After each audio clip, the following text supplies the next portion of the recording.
Hello, how are you? कैसे हैं आप सब लोग? उम्मीद करता हूं आप सब लोग खैरियत से होंगे। आप देख रहे हैं एजुकेशन विद तनवीर। जैसा कि आप लोगों को मालूम है, पहले लेक्चर के अंदर हमने डिस्कस किया था कि जो भी केमिस्ट्री के अल्फाबेट हैं, like Y, like R, like T, like S, like I, M, E, S, H, इन तमाम जितने भी अल्फाबेट थे हमारे पास जो केमिस्ट्री के अंदर आते हैं, उनको हमने वन बाय वन डिस्कस किया था और ये बताया था कि केमिस्ट्री का हर एक अल्फाबेट अपने आप को खुद ही एक्सप्लेन करता है।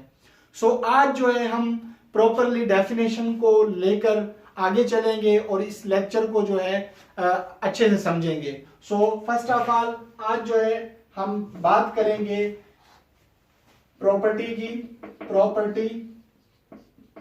प्रॉपर्टीज की।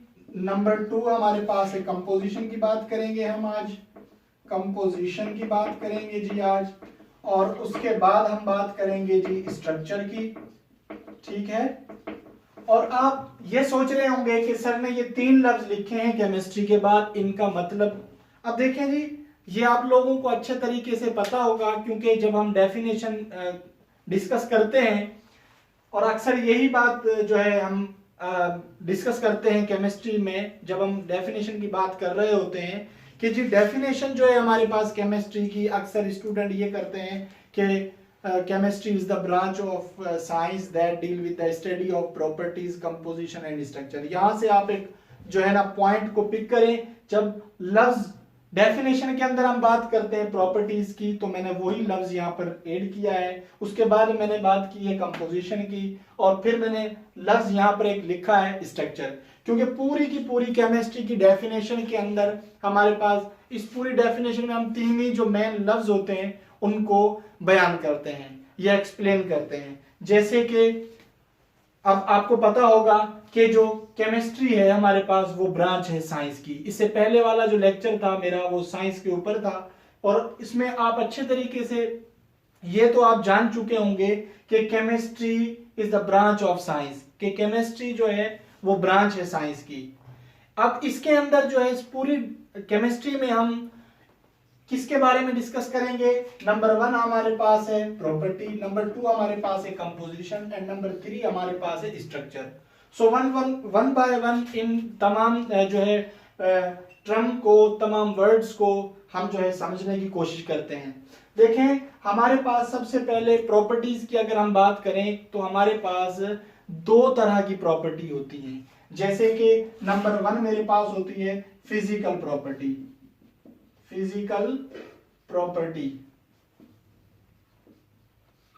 और उसके बाद हमारे पास जो सेकंड नंबर पे प्रॉपर्टी है वो हमारे पास है केमिकल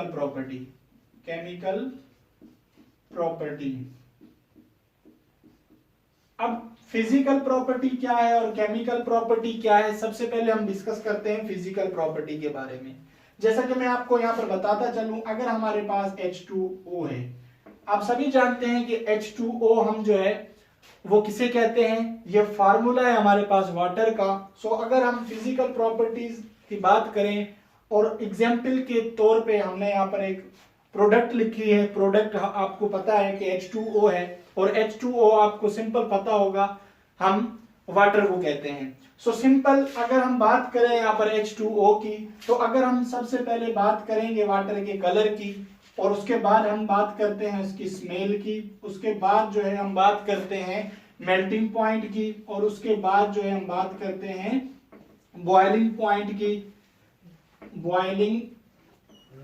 पॉइंट की।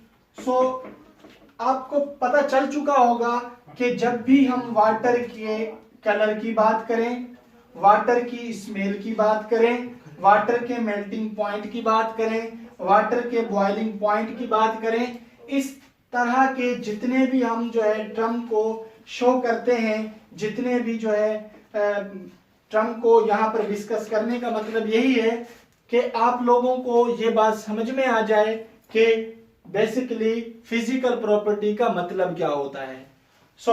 उसके बाद अगर हम बात करें केमिकल प्रॉपर्टी की, केमिकल प्रॉपर्टीज लफ्ज से ही आपको पता चल रहा होगा कि केमिकल मींस केमिकल रिएक्शंस।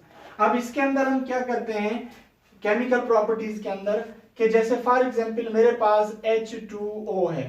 अब इस H2O के अंदर हम कंपोजिशन को भी ऑटोमेटिकली डिस्कस करते हैं। देखें किस तरह से, अगर हम इस वाटर को डिसोसिएट करना चाहें, इसका मतलब क्या है डिसोसिएट का मतलब है टू ब्रेक, मींस अगर हम वाटर को ब्रेक करना चाहें तो हमारे पास हम क्या करेंगे, वाटर हमारे पास टूट कर दो पार्ट में आ जाता है। लाइक अगर हम इसको देखें तो हमारे पास H positive and O negative, ठीक है। अब हमारे पास जब हमने वाटर को डिसोसिएट किया तो हमारे पास ये समझ लें आपके that is a reactant and that is a reactant, ठीक है। और पहले हमने इस प्रोडक्ट को डिसोसिएट किया है, ठीक है। तो हमारे पास दो रिएक्टेंट हमें मिले हैं, एक हमारे पास है H पॉजिटिव और एक हमारे पास है OH नेगेटिव। अब ये मेरे पास है पॉजिटिव आयन और ये मेरे पास है OH आयन। मैं आपको समझा क्या रहा हूं, मैं आपको समझा रहा हूं कि केमिकल प्रॉपर्टीज का मतलब क्या होता है, आपने सिर्फ ये समझना है। अब देखें, अब ये मेरे पास जब मैंने प्रोडक्ट को, वाटर को जब मैंने डिसोसिएट किया तो मेरे पास दो रिएक्टेंट मुझे मिले, एक मेरे पास है H पॉजिटिव और दूसरा मेरे पास है OH नेगेटिव। अगर मैं अब क्या करता हूं, इस H को और इस OH को फॉर सपोज अगर इनको मिला दूं मैं, तो मेरे पास ये कह सकते हैं हम लोग कि अगर हम इनका रिएक्ट कराएं, इस OH को हम रिएक्ट करवाएं H से, तो मेरे पास ये हमारे पास OH नेगेटिव है और ये मेरे पास OH पॉजिटिव है। सिर्फ समझने के लिए कि आपको उस बात केमिकल प्रॉपर्टीज की समझ में आ जाए।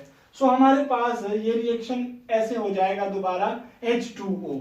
सो सिंपल केमिकल प्रॉपर्टीज में क्या होता है कि हमारे पास कंपोजिशन चेंज होती है। कंपोजिशन चेंज कैसे होती है, देखें, अगर यहां पर मेरे पास H2O है, जब हमने वाटर को डिसोसिएट करवाया तो हमारे पास H प्रोटॉन जो है हमारे पास आयन अलग हो गया और OH अलग हो गया, ठीक है। तो हम ये कह सकते हैं कि यहां पर इनकी कंपोजिशन चेंज हो चुकी है।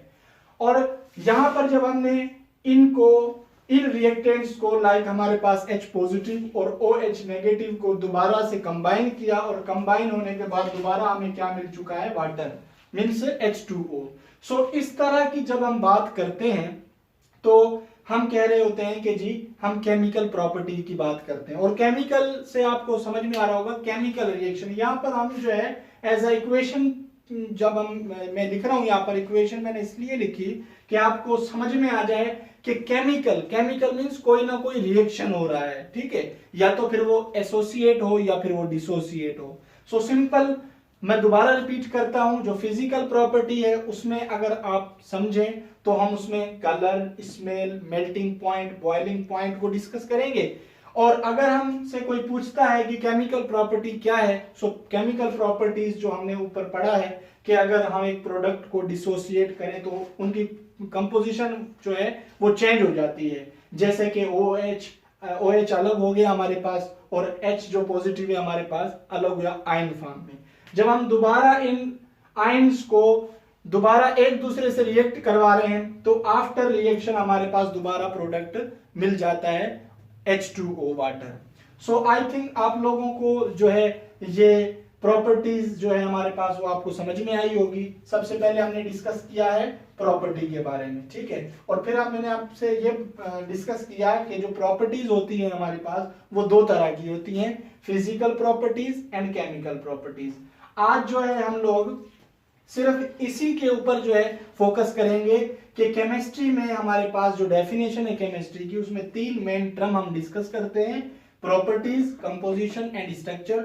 सो आज सिर्फ हमने डिस्कस किया है कि प्रॉपर्टीज जो होती है वो दो तरह की होती है, एक होती है फिजिकल प्रॉपर्टीज और एक होती है केमिकल प्रॉपर्टीज। उसके बाद हमने डिस्कस किया कि जी फिजिकल प्रॉपर्टीज क्या होती है और केमिकल प्रॉपर्टीज क्या होती है। और इंशाल्लाह जो हमारा नेक्स्ट लेक्चर होगा उसमें हम डिस्कस करेंगे कंपोजिशन एंड स्ट्रक्चर।